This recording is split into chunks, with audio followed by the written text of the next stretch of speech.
ओम श्री गणेशाय नमः। ग्रह नक्षत्र तारागण प्रतिदिन बदलै थांती तांकर चाल। तेबे आसंतु जानिबा कोन रहिछि आज आपणक राशिर हालचाल। नमस्कार बंधुगण, आपण समस्तंको आम चैनल को हार्दिक स्वागत करुछि। आज रही वीडियो रे आमे आलोचना करिबा कुंभ राशि लोकंकर आज दैनिक राशि फल विषय रे।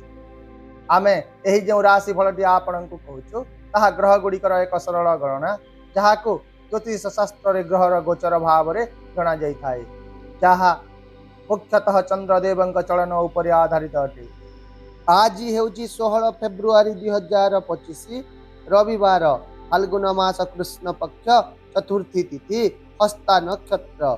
आज शुभ समय सकाळ 7 घंटा 11 मिनिट रु 10 घंटा 15 मिनिट मध्य।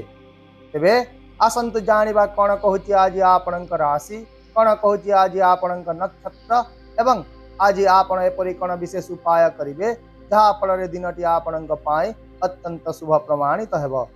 ताहेले चलंतु भिडियोटी को आरंभ करिवा। आज दिनटी आपणक पाई एक संतुलित दिन हेबो। यदि आपण चाकरी करंती तेबे आज आपणक कर्म क्षेत्र रे आपणक कठिन परिश्रम को प्रशंसा करा जिवो।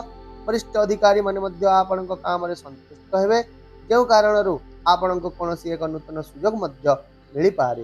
एहा छडा सरकारी चाकरी पई प्रस्तुत हेउतबा लोकंक पई मध्य आज दिनटी शुभ रहिबो एवं क्यारियर रे उन्नतिर संकेत रहिछि। किंतु कोनोसी निष्पत्ति शीघ्र नियंतु नाही। सेही परि व्यवसायी मानक पई दिनटी स्वाभाविक रहिबो। यदि आपण कोनोसी एक नूतन योजना रे काम करिसंती तबे एहा को आरंभ करिबा पूर्वरु आज समस्त डॉक्यूमेंट गुडी को जांच करंतु एवं जने अभिज्ञ व्यक्ति ठारू परामर्श निश्चय नियंतु। एहा व्यतीत आज आपण जदि कोनोसी नूतन व्यवसाय आरंभ करबा को भाबुछंती तबे आज ए विषय रे टिके चिंता करंतु एवं तरबर भाव रे कोनोसी बड़ निष्पत्ति नियंतु नाही। आज छात्र छात्री माननकु निज पाठपढ़ा प्रति अधिक ध्यान देवा को पड़िबो। तेणु सेमाने आज जे कोनोसी विभ्रांतिकर कार्य को एडांतु एवं अध्ययन रे सेमानकर संपूर्ण ध्यान दियंतु। आर्थिक दृष्टिकोण रु आज दिन टिके मिश्रित रहिबो। टंकार प्रवाह जारी रहिबो, किंतु आपण को निज खर्च उपर मध्य नियंत्रण रखिबा को पड़िबो। यदि आपण कहा को आगरु टंका धार देथिले तेबे आज ताहा फेरी पाइबार बहुत संभावना रहिछि। एहा छडा आज आपण व्यवसाय रे टंका निवेश करबा पूर्वरु से विषय रे संपूर्ण सूचना ग्रहण करंतु एवं अभिज्ञ लोकंक ठारू परामर्श अवश्य नियंतु। आउ मध्य आज अनावश्यक खर्च गुडी को एडांतु एवं निजर खर्च को नियंत्रण रे रखंतु।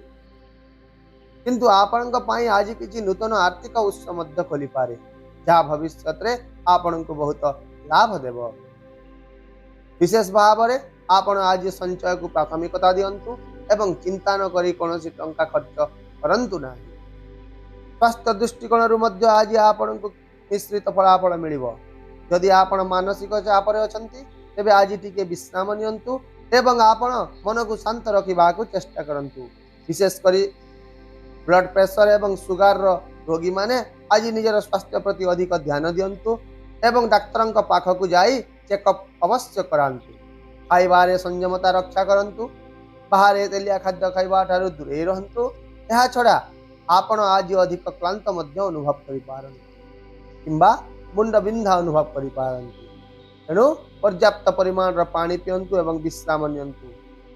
आउ मध्य कोनोसी रोग को आज अणदेखा करंतु नाही एवं आवश्यक कहले तुरंत डाक्तरंक सहित परामर्श करंतु।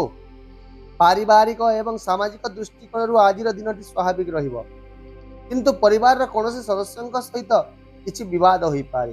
तेणु आपण आज संयम और धैर्य सहित कार्य करंतु एवं निजर क्रोध वाणी उपरे नियंत्रण रखंतु। घरर वयस्क लोकंक आशीर्वाद नियंतु एवं समानंक परामर्श को मध्य अणदेखा करंतु नाही।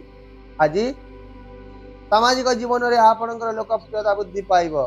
यदि आपण अविवाहित तेबे आज आपण एक नूतन साथी मध्य पाई पारंतु। प्रेम संपर्क रे आपण आज स्वच्छता बजाय रखंतु एवं संपर्क रे विश्वास मध्य बजाय रखंतु।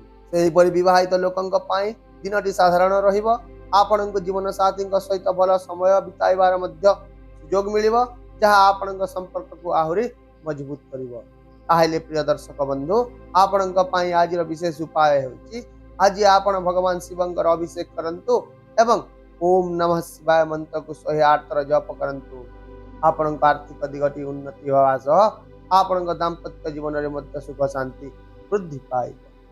ताहेले बंधुगण यह थिला कुंभ राशि लोकंक पाई आज दिन राशिफल।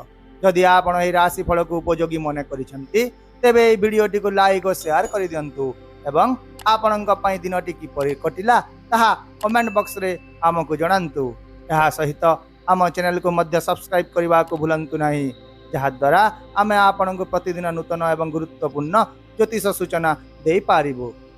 तेबे पुणी देखा हेबा आसंता काली एक नुआ राशिफल वीडियो सहित। रहुची नमस्कार, जय जगन्नाथ।